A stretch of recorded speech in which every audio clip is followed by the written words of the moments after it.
O segundo princípio, que, cara, é um dos mais legais e mais cobrados em prova que nós temos, é o princípio do informalismo.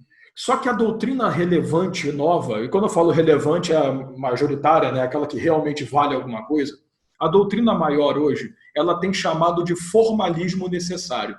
E eu queria que você entendesse o porquê. É o seguinte, pensa em você. Você é um hipossuficiente da relação. Hipossuficiente é aquele que se encontra numa posição rebaixada em relação ao outro, né? Não é necessariamente o pobre, igual a gente tem essa mania de achar. Hipossuficiente é o cara que não tem dinheiro. Não, não tem nada a ver. Hipossuficiente que está numa relação abaixo. Imagina se eu falasse para você, pessoa comum, que para conseguir qualquer coisa na administração pública, você tem que seguir uma formalidade extremamente restritiva e chata. Por exemplo, você quer uma licença? Pega documento, pega o formulário, manda a foto. Pô, cara, essa formalidade não é essencial. Porque, na realidade, quando eu crio essa burocracia absurda dentro da administração pública, né, sem justificativa, porque, claro que vai ter burocracia, não tem jeito, mas quando eu crio essa burocracia absurda, eu estou afastando você dos seus direitos. Eu não estou facilitando o teu acesso. Você tem que lembrar que a gente tem uma história interessante, tá? Nós iniciamos a nossa vida, pelo menos eu vou falar nossa vida porque, né, nós não somos tão velhos assim, vivendo um estado burocrático de direito.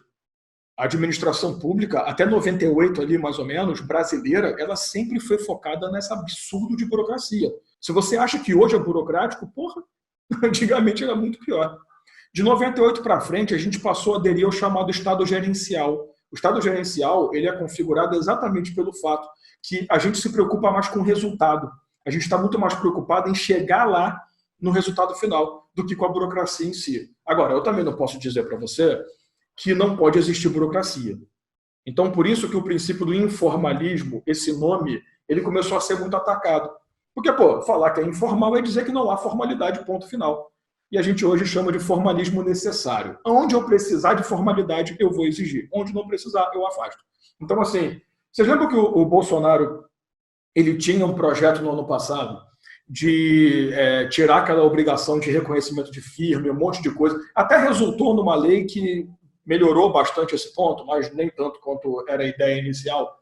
Por quê? Porque, cara, eu estou restringindo muito o teu acesso às coisas quando eu fico pedindo para você reconhecer firma, reconhecer não sei o que lá, assinatura, tudo no cartório o tempo todo. Eu estou restringindo pra caramba. Então, é uma burocracia necessária? Não. Então vamos tirar. Pô. Outra que foi a ideia da licitação. Eu não preciso mais ficar publicando em jornal de grande circulação e tal. Se eu tenho um site, pô, é muito mais fácil. É muito mais fácil o cara entrar no meu site do que ele comprar um jornal para ler, para descobrir que tem uma licitação. Então, essas pequenas mudanças que a gente tem vivenciado nos últimos anos, elas são garantia desse formalismo necessário. Só que aí, é o que eu estou te falando. Na relação, você é o hipossuficiente. Eu não. Eu estou falando eu como Estado, tá? Para mim, Estado, a burocracia é necessária. Então, quando você vai lidar com o Estado, dentro do Estado, a burocracia é essencial. Eu preciso realmente garantir que quem está pedindo o direito é a pessoa que tem direito, então eu preciso de uma burocracia de identificação. Tá? Então, eu vou te mostrar aqui na lei como que isso funciona, como que esse formalismo necessário ele é apresentado. São diversos dispositivos. É bem legal. Ó. Observância de formalidades essenciais, a garantia de direitos dos administrados. Então, aqui confirma que eu não preciso que seja a formalidade como regra. Pelo contrário, aqui a informalidade prevalece. Tá?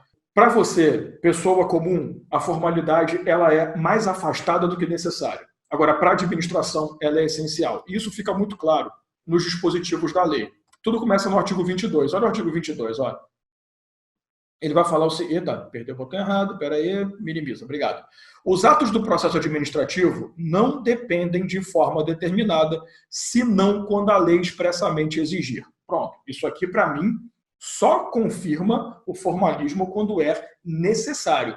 Tá? A Liliane até perguntou, o formalismo pode ser considerado uma mitigação do princípio da legalidade, no qual o Estado tem que se pautar? Não, exatamente pelo artigo 22, você percebeu?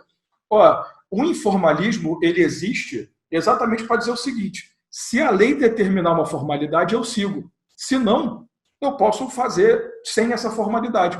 Eu não estou mitigando o princípio da legalidade, que a legalidade está lá ainda. Ela é essencial. Só que eu não preciso da lei dizendo o que é informalidade.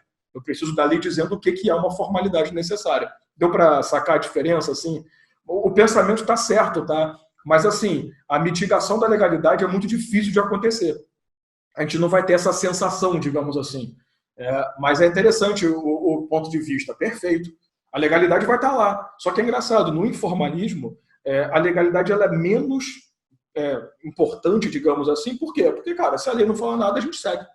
Tá? Essa que é a pegada. Então, o artigo 22 é a primeira coisa. Só confirma. Aí vem o parágrafo 2º e presta atenção.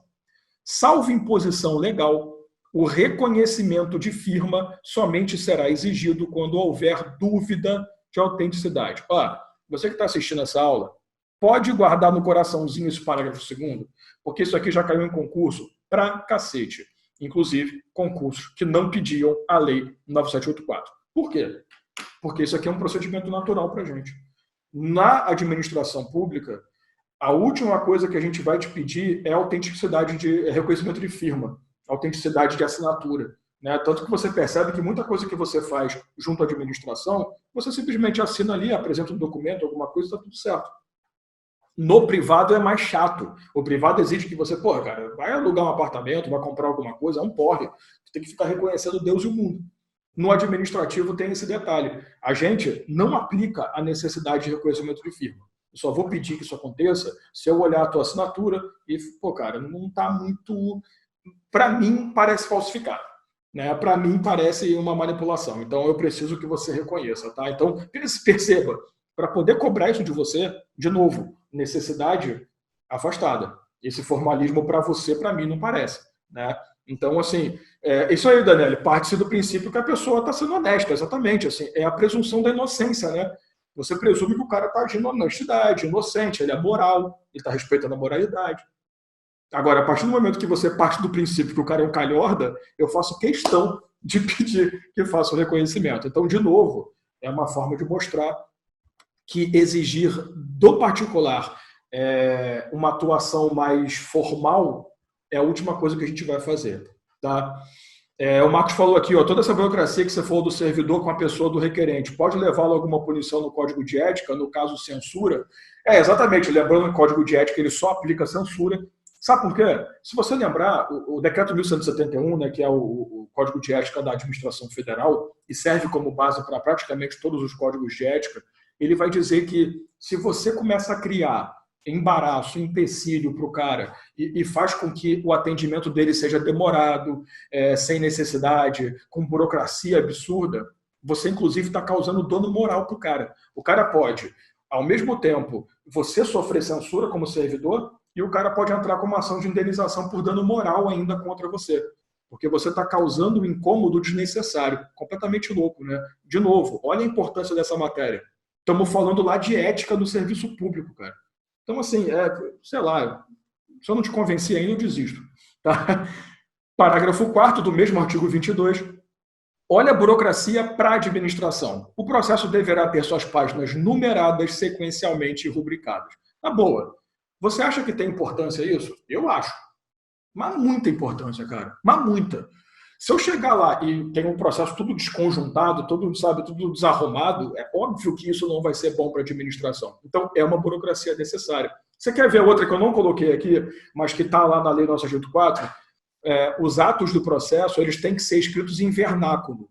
Se você não conhece essa palavra, e eu confesso que eu também não conhecia muito bem até estudar direito, né, porque a gente aprende palavras com pessoas malucas, legisladores, vernáculo significa língua oficial, idioma oficial do país. Então, assim, é uma burocracia.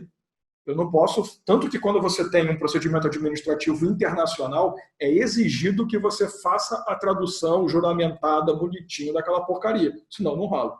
Tá? A Daniele falando aqui, as coisas quando são organizadas ficam muito melhores para acompanhar até entender o que acontece. Exato. Cara, imagina, se eu preparo uma apostila para você de direito administrativo, não coloco capítulo, não coloco numeração e saio jogando matéria.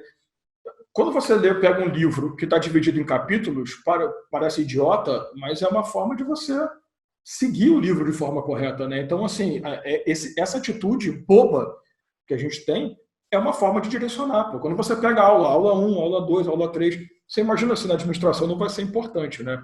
E você vê mais um inciso aqui, que é o inciso 9º do artigo 2º, adoção de formas simples, suficientes para propiciar adequado grau de certeza, segurança e respeito aos direitos dos administrados. De novo, a ideia de que, assim, a última coisa que eu preciso é ficar criando formalidade para você. Mas a formalidade é importante para que você se sinta seguro também do que está acontecendo.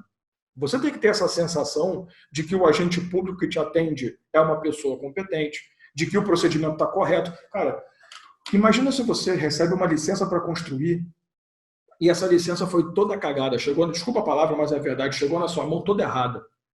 Com certeza o fiscal vai bater e vai arrebentar a tua obra. Tu acha legal correr esse risco? Claro, você vai entrar com uma ação de indenização e tal, mas, cara, olha a dor de cabeça, porque teve um infeliz que resolveu, né, fazer o procedimento errado. Então, essa burocracia para o administrador, ela é primordial. Às vezes, isso eu acho, você que já teve contato com a administração deve ter sentido isso. Às vezes tu chega lá com um papelado, documento que eles exigem, entrega e fica meia hora assim. Você mesmo não faz quase nada, porque para você não tem burocracia. Mas o cara está no computador ali, ou jogando paciência, né, dependendo do servidor, ou trabalhando igual um desesperado. E é exatamente por conta dessa burocracia. Então, tomara que tenha ficado claro, mas é isso, tá? Não estou dizendo que o nome princípio do informalismo não existe mais. Só que hoje está muito mais comum você encontrar formalismo necessário.